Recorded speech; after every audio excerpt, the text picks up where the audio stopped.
Captain Jake Morrison stood on the bridge of the USS Meridian and watched the stars move past the viewing screen. His ship was heading toward Haven Prime Station, where two alien races were about to start a war. The year was 2387, and humans had been part of the Galactic Federation for 50 years now. Most of that time, they spent helping other species solve their problems without fighting. Commander Lisa Harper walked over to Morrison with a data pad in her hands. She was his tactical officer and had been studying the conflict for weeks. The fight was between the Zephyrian Hive and the Valdorian Empire. Both sides wanted the same star system and its 3 planets rich with rare minerals. The Zephyrians are insect-like creatures that live in large groups, Harper explained to Morrison. They make decisions together and think as one mind. The Valdorians are made of living crystal, and they speak through vibrations in their bodies. Both sides have agreed to fight according to the old rules. Morrison nodded as he listened. The Galactic Federation had rules about how wars should be fought. These rules were thousands of years old, and every civilized species followed them. Wars had to be declared properly with formal challenges. Battles happened at agreed times and places. Weapons were limited to certain types that would not cause too much damage. Prisoners had to be treated well and could be exchanged between sides. "How many ships does each side have?" Morrison asked Harper. "The Zephyrians have 47 vessels and the Valdorians have 51, she replied. "All of them are built for traditional combat. They will line up in formations and fire at each other until one side surrenders or loses enough ships to meet the casualty limit." This was how galactic warfare worked. Each side would agree on how many losses they were willing to take. When that number was reached, the losing side would surrender and give up their claim to whatever they were fighting over. It was considered the most civilized way to handle disputes between species. Lieutenant Grace Sullivan joined them on the bridge. She was the ship's diplomat and had spent years learning how to talk to different alien races. "I have been reading about both species," she said. "The Zephyrians think we humans are too soft and emotional. The Valdorians believe we lack the wisdom that comes with age, since we only joined the galaxy recently." Morrison smiled at this. Humans had been in space for over 200 years before they met other intelligent life. They had fought wars among themselves and explored dozens of star systems. But to the aliens, they were still newcomers who did not understand how things worked in civilized space. The USS Meridian arrived at Haven Prime 3 days later. The station was huge and shaped like a wheel spinning slowly in space. It served as a neutral meeting place where different species could talk without fighting.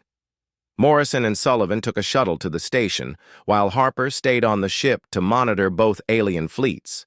Inside Haven Prime, Morrison met Queen Voice Crixtall of the Zephyrian Hive. She was tall and thin with 4 arms and compound eyes that reflected light like jewels. When she spoke, her voice sounded like many people talking at once because she represented her entire species.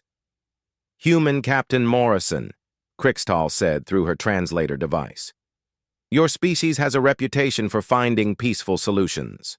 We hope you can help us claim what is rightfully ours."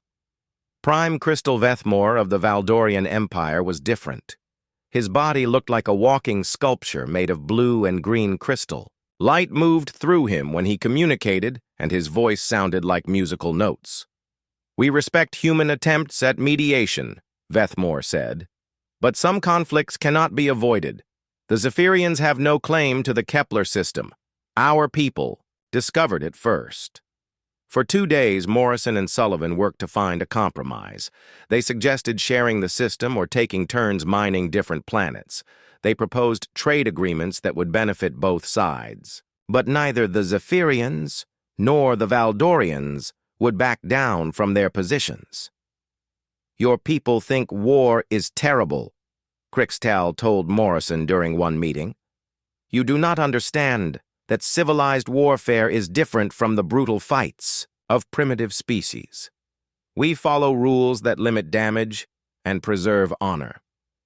Vethmore agreed with her. Humans fear conflict because you remember your violent past, he said.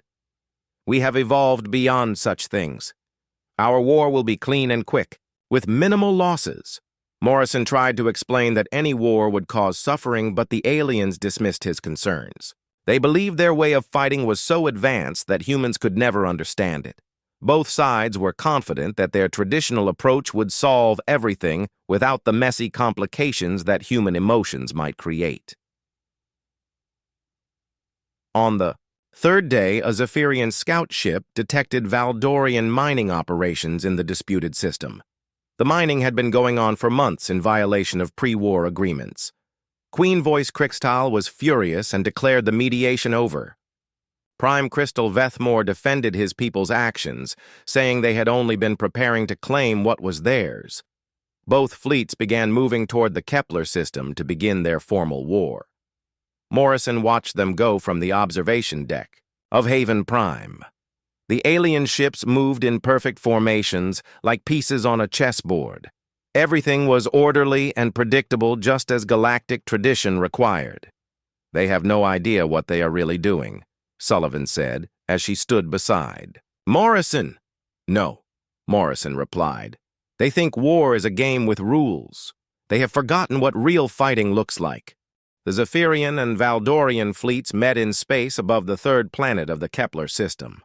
Admiral Peter Knox watched the battle from his Federation peacekeeping ship. He was required to observe and make sure both sides followed the rules of civilized warfare. What he saw made him shake his head in frustration. Both fleets formed neat lines facing each other. The Zephyrian ships were dark and sleek like giant insects. The Valdorian vessels sparkled with crystal surfaces that caught the light from the system star. They moved slowly into position as if they were performing a dance rather than preparing for battle. Lieutenant Colonel Amy Rodriguez stood beside Knox on the bridge. She had studied military history for 20 years and knew how wars were fought throughout the galaxy. "Look at them," she said. "They line up like soldiers from ancient times. No surprise attacks or clever tactics, just formation fighting that has not changed in 1,000 years. The battle began with formal challenges broadcast between the fleets. Queen Voice Crixtal announced that the Zephyrian hive claimed the system by right of discovery. Prime Crystal Vethmore replied that the Valdorian Empire had prior claim through ancient treaties. Both sides recited their grievances and declared their intention to fight honorably. Then the shooting started. Energy beams flashed between the ships in carefully controlled bursts. Each side aimed for weapons and engines rather than trying to destroy their enemies completely. When a ship was damaged enough, it would signal surrender and move away from the battle. The winning side would accept the surrender and not fire on the retreating vessel. "This is insane," Rodriguez muttered as she watched. They could end this fight in minutes if they used real tactics, but instead they follow rules that make victory almost impossible. Knox had to agree. In his years as a peacekeeper, he had seen dozens of these formal battles. They often lasted for days or even weeks, because neither side wanted to break the ancient traditions. Sometimes the casualties were so light that both sides claimed victory and kept fighting. On the second day of battle, something changed. Long-range sensors detected new ships entering the system. These vessels were different from the Zephyrian and Valdorian fleets. They were bigger and heavily armed with weapons that looked designed for real destruction rather than ceremonial combat. "Those are Dracarian Imperium ships," Knox said when he saw the sensor readings. The Dracarians were a warrior race that lived on the edge of Federation space. They followed the old rules when it suited them, but had a reputation for aggressive behavior. War Marshal Thokvar commanded the Dracarian fleet. His message to both sides was short and direct. "The Kepler system now belongs to the Dracarian Imperium. Surrender immediately or be destroyed." Queen Voice Crixtal responded with confusion. "War Marshal Thokvar, the Kepler system is claimed by the Zephyrian hive. We are engaged in formal combat with the Valdorians to settle the matter according to galactic law." Prime Crystal Vethmore agreed with the Zephyrians for the first time in months. The Dracarian Imperium has no claim here. Withdraw your ships and we will pretend this interruption never happened. Thokvar's reply came in the form of weapons fire. The Dracarian ships opened fire on both fleets without warning. Their weapons were not the limited energy beams used in civilized warfare. They used plasma cannons and fusion torpedoes designed to completely destroy enemy vessels. The first Zephyrian ship to be hit exploded in a ball of fire. The Valdorian crystal ship beside it cracked apart when hit by 3 torpedoes at once. Within minutes, a dozen ships from both sides were either destroyed or badly damaged. The survivors scattered in confusion. They are targeting civilian transports, Rodriguez said in horror as she watched her sensors. The Dracarians were not just attacking military vessels, they were shooting at supply ships and medical frigates that were not even armed for combat. Knox tried to contact both alien commanders. Queen Voice Crixtal was aboard a damaged ship that was leaking atmosphere. Her transmission was full of static and panic. Human Admiral Knox, the Dracarians are not following any rules. They ignore our surrender signals and keep shooting at helpless ships. Prime Crystal Vethmore was in similar trouble. Half his fleet was destroyed or running away. This is not warfare, he broadcast. This is madness. How can we fight an enemy that has no honor? The Dracarian attack continued for 6 hours. They used every advantage they could find. When Zephyrian ships tried to retreat, the Dracarians chased them and shot them in the back. When Valdorian vessels signaled surrender, the enemy ignored them and kept firing. By the end of the day, both alien fleets were scattered or destroyed. Knox received desperate messages from both sides asking for help. But the requests came with conditions that showed how little the aliens understood their situation. Crixtal wanted human ships to engage the Dracarians in formal single combat. Vethmore suggested that Federation mediators could arrange a proper challenge between the Imperium and the 2 victim species. They still think this can be solved with traditional methods, Rodriguez said. They cannot accept that their enemy does not care about rules or honor. Dr. Sean Palmer joined them on the bridge. He was a xenopsychologist who studied how different alien minds worked. The Zephyrians and Valdorians have been fighting civilized wars for so long they have forgotten what real warfare looks like, he explained. Their entire military doctrine is based on limiting damage rather than achieving victory. Knox watched as Dracarian troops landed on all 3 planets in the Kepler system. The ground forces moved quickly to secure mining facilities and capture civilian populations. Reports coming from the surface described mass executions and forced labor camps. The Dracarians were not interested in honorable conquest. They wanted slaves and resources. Sir, Rodriguez said, I am getting communications from Earth Command. They want to know if we are going to intervene. Knox looked at the tactical display showing Dracarian ships patrolling the system. More enemy vessels were arriving every hour. Intelligence reports suggested that this was not just about the Kepler system. The Dracarian Imperium was planning a major expansion into Federation space. Contact Captain Morrison on the Meridian, Knox ordered. Tell him we need to talk to his superiors immediately. And send a priority message to Admiral Carol Hayes at Federation Command. Tell her the situation here is worse than anyone imagined.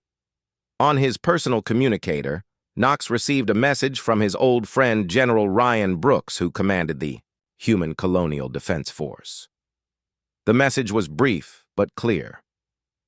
Pete, the gloves are coming off. Get ready for a different kind of war. Knox looked at Rodriguez and Palmer. Both officers were staring at him with worried expressions. They had all heard stories about how humans fought their wars before joining the Federation. Those stories usually ended with the comment that humanity had learned to be more civilized since then. I think, Knox said slowly, we are about to find out what humans are really like when someone threatens innocent people. Admiral Carol Hayes sat in the emergency meeting room at Federation Command on Earth. Around the table were the most important military leaders in human space. The holographic display in the center showed the Kepler system where Dracarian ships were still hunting down survivors from the Zephyrian and Valdorian fleets. General Ryan Brooks put down his coffee cup and pointed at the display. The Dracarians have broken every treaty and law we have. They are executing prisoners and using civilians as human shields. This is not warfare anymore. This is genocide. Intelligence Officer Kate Wells activated her data pad and shared her findings with the group. Our sources inside Dracarian space confirm what we suspected. This attack on Kepler is just the beginning. They have been building ships and training soldiers for years. Their target list includes 12 Federation worlds with a combined population of over 2 billion people. The alien representatives at the meeting looked uncomfortable.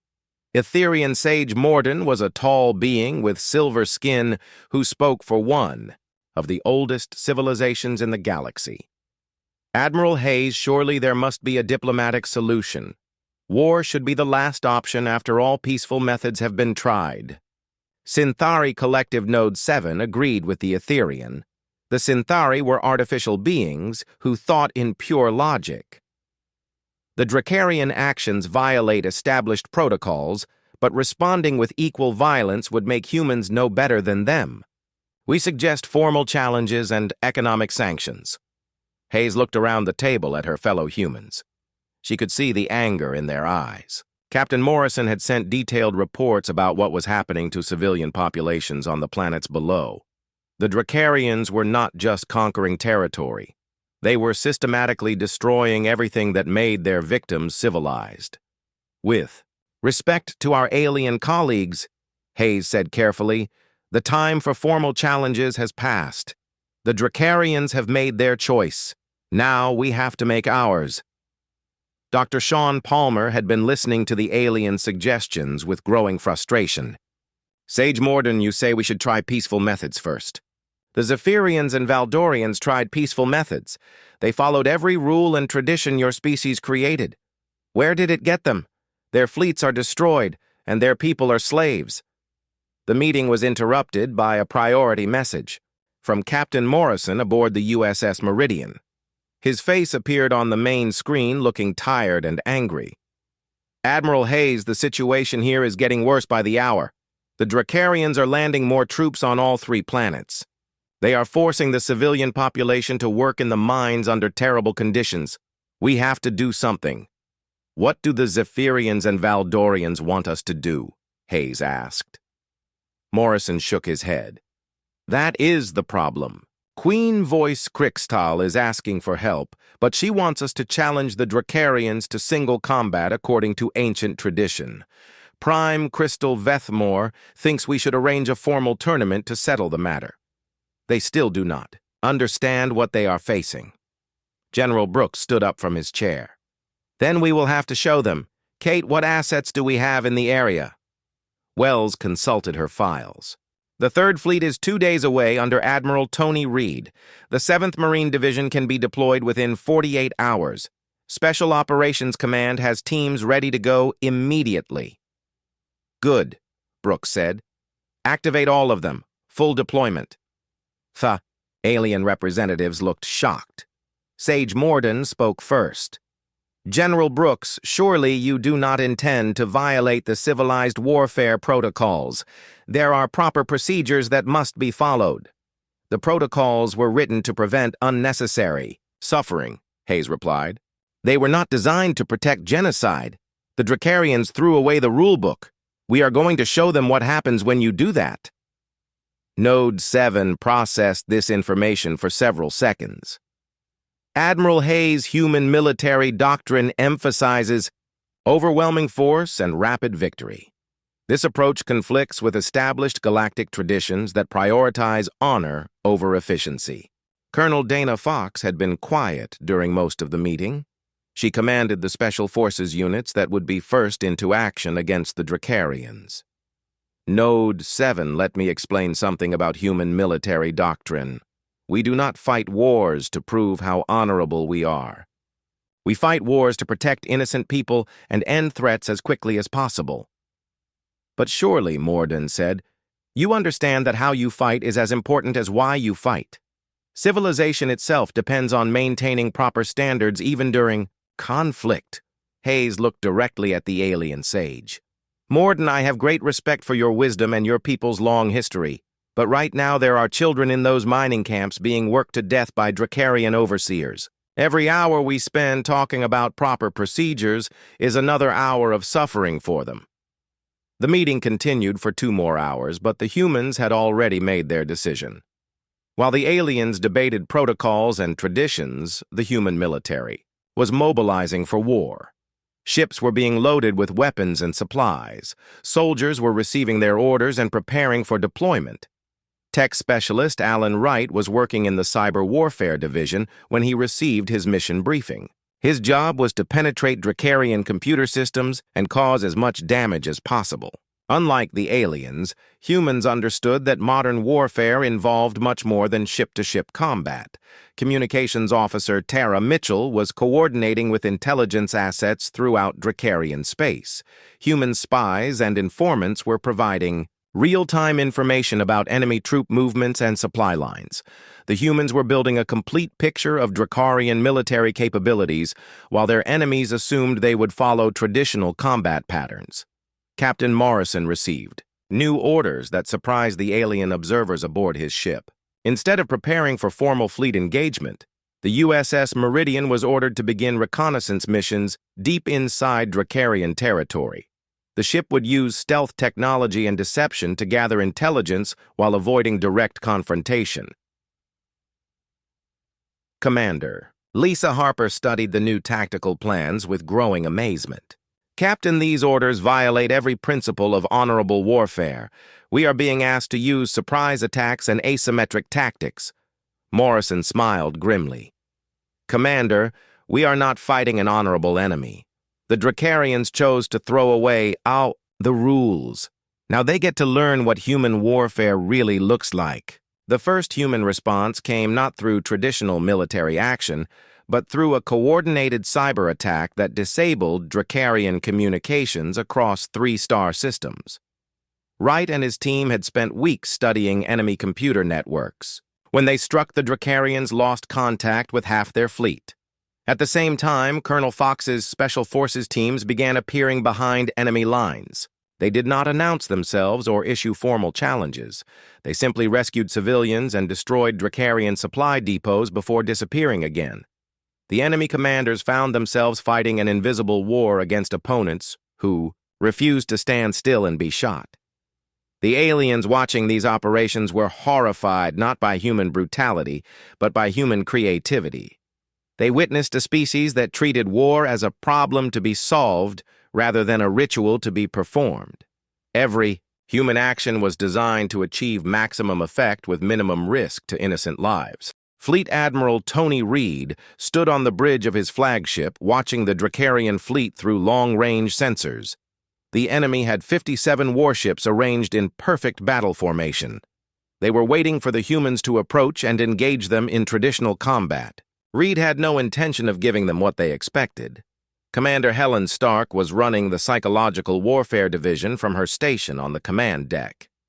Her team had been broadcasting intercepted Dracarian communications to their home, worlds, for 3 days. The messages showed War Marshal Thokvar ordering the execution of prisoners and the enslavement of civilian populations. The result was chaos inside Dracarian space as their own people began to question their government. Admiral Reed. Stark reported, "We are getting reports of riots on 4 Dracarian worlds. Their military is having to pull ships back to maintain order at home. The enemy fleet here has been reduced to 41 vessels." Reed nodded approvingly. This was exactly the kind of warfare that humans understood. Victory came not just from destroying enemy ships, but from breaking their will to fight. The Dracarians had expected to face opponents who followed the old rules. Instead, they were fighting an enemy that attacked their entire civilization. Sergeant Major Lucas Gray led the ground forces that had been infiltrating the 3 contested planets. His Marines did not march in formation or announce their positions.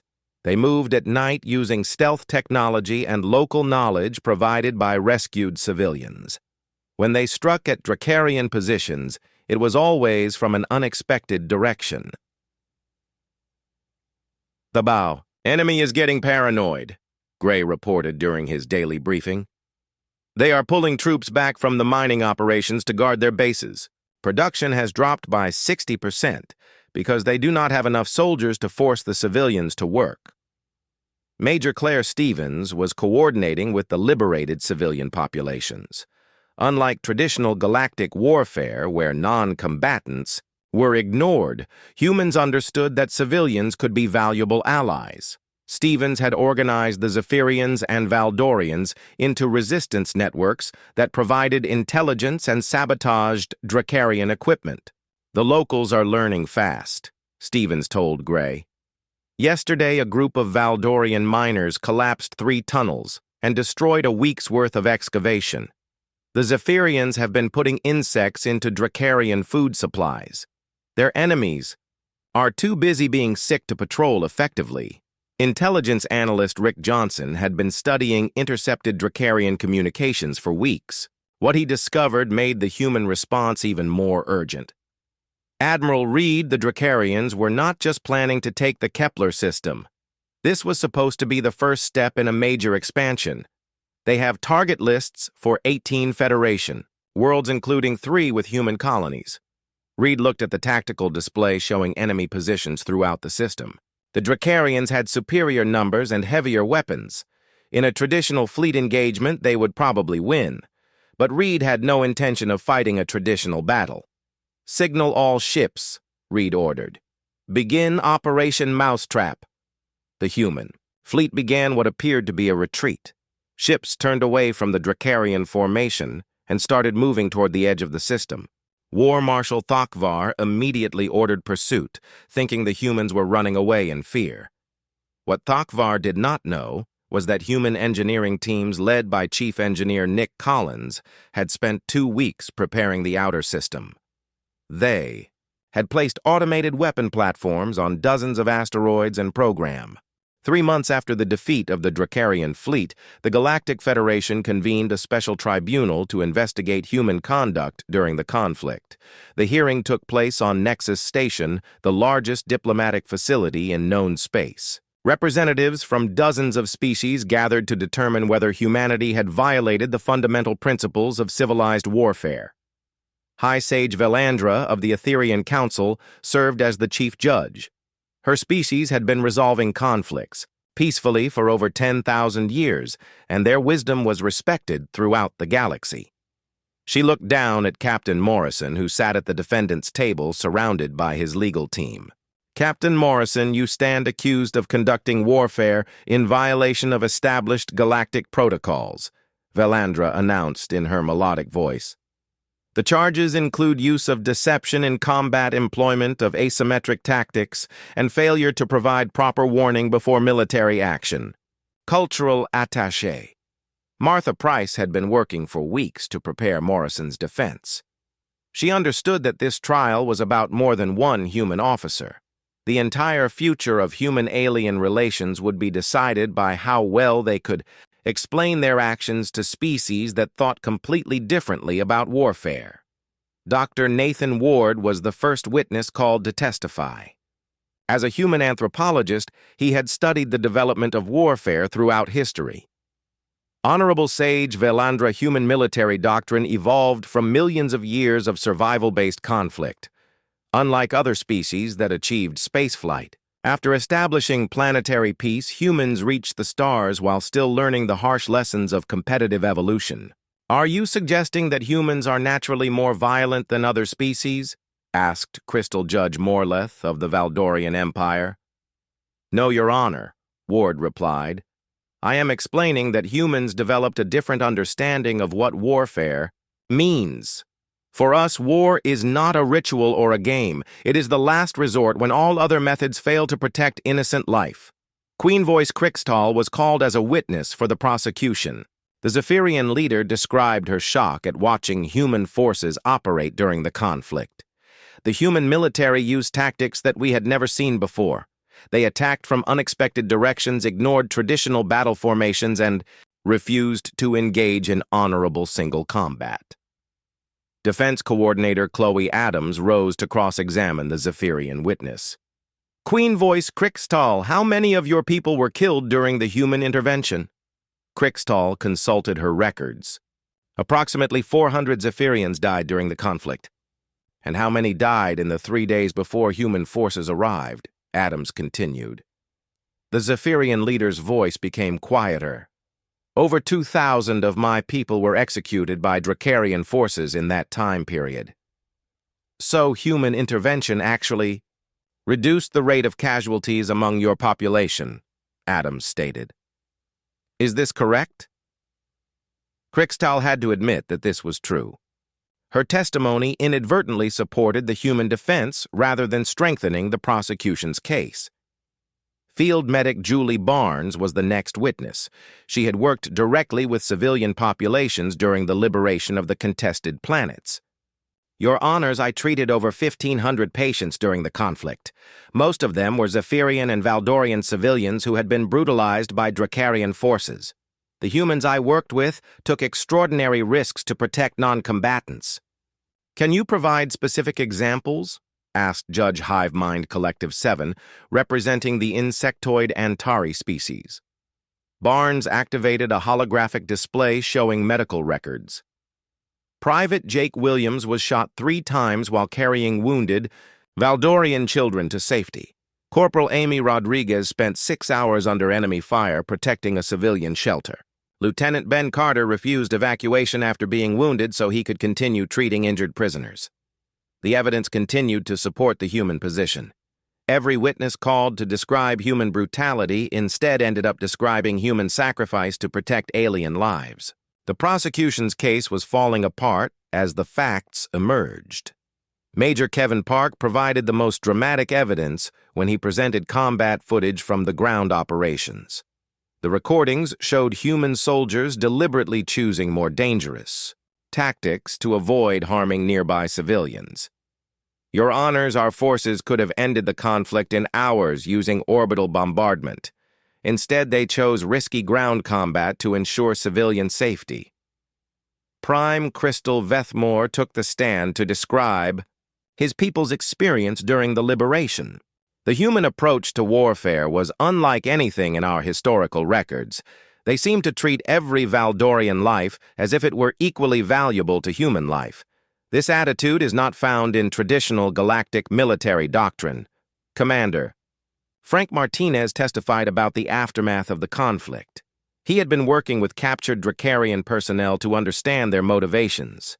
Your Honors, we discovered documents proving that the Dracarians planned to exterminate the entire civilian population once they had extracted all valuable resources. Traditional warfare protocols would have given them time to complete this genocide. The most damaging evidence against the prosecution came from intelligence analyst Rick Johnson. He presented intercepted communications showing that other Federation species had been aware of Dracarian expansion plans, but had chosen not to act because intervention would have required violating warfare protocols. Sage Velandra Johnson testified, the Etherian Council received warnings about Dracarian military buildup 18 months ago. The Syntheri Collective had data indicating planned attacks on civilian populations. Multiple species chose to ignore this intelligence because responding effectively would have required unconventional tactics. This revelation stunned the Tribunal. The prosecution had argued that humans violated civilized principles, but the evidence showed that other species had allowed genocide to proceed rather than risk breaking their traditional rules about warfare. Captain Morrison was finally allowed to speak in his own defense. Your Honors, my species did not seek to change how others conduct warfare. We simply demonstrated that sometimes the most civilized response is to set aside civilization's rules when innocent lives are at stake.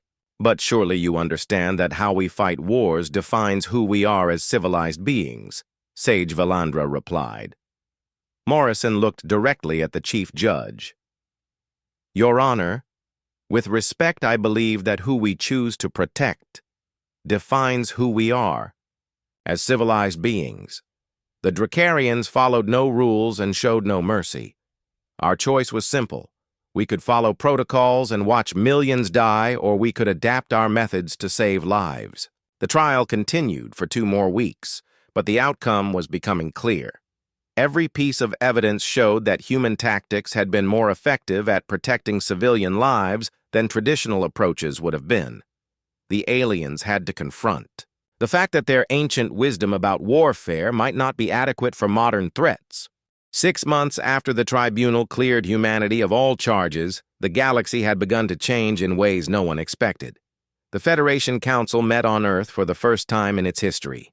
Admiral Patricia Shaw now served as head of strategic defense and was working to transform how the galaxy thought about protecting itself from future threats. The Dracarian Imperium no longer existed as a unified nation. Their territory had been divided into 7 smaller republics, each seeking to join the Federation under human-supervised rehabilitation programs. Commander Frank Martinez oversaw these efforts and was amazed by how quickly former enemies could change when given proper guidance and hope for a better future. Admiral Shaw. Martinez reported during the monthly briefing, "The former Dracarian worlds are exceeding all expectations. Crime rates have dropped by 60% and economic production has increased by 40%. Most importantly, there have been no reports of violence against alien populations. Captain Morrison had been promoted to admiral and now commanded the new integrated defense fleet. His ships contained crews from multiple species working together using tactics that combined human innovation with alien technological advantages. The sight of Zephyrian engineers working alongside Valdorian crystal tech specialists and human tactical officers had become common throughout Federation space. The real test of this new cooperation came when long-range sensors detected something approaching from the galactic core. The objects were massive, larger than any known starship, and they moved through space in ways that violated several laws of physics. Dr. Sean Palmer led the scientific team trying to understand what they were facing.